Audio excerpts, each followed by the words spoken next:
એક દિવસ હું રેલવે સ્ટેશન પર ઊભી ટ્રેનની રાહ જોઈ રહી હતી. ત્યારે મારી પાસે એક અંધ વ્યક્તિ પણ ઊભી હતી. અમે તરત જ એકબીજા સાથે વાતચીત કરવા લાગ્યા.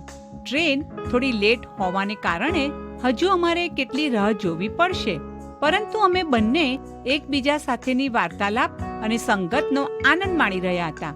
છેવટે ટ્રેન આવી અને મેં તેમને ટ્રેનમાં ચડવામાં દોરવણી પૂરી પાડી અને અમે સાથે જ બેઠા.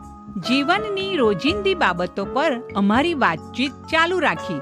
પણ જ્યારે તેમણે કહ્યું કે બહેન, તમને ખબર છે ઈશ્વર ભલા છે, ત્યારે મને આશ્ચર્ય થયું.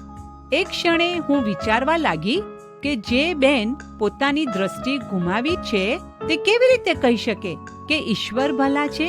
ત્યારબાદ તેમણે વાત કરતા કહ્યું, જ્યાં સુધી મેં મારી દ્રષ્ટિ ગુમાવી ન હતી ત્યાં સુધી હું કેટલા ભલા લોકો આપણી દુનિયાને બનાવે છે તે હું સમજી શકી નહોતી. હું દરરોજ તેવા લોકો માટે ઈશ્વરનો આભાર માનું છું.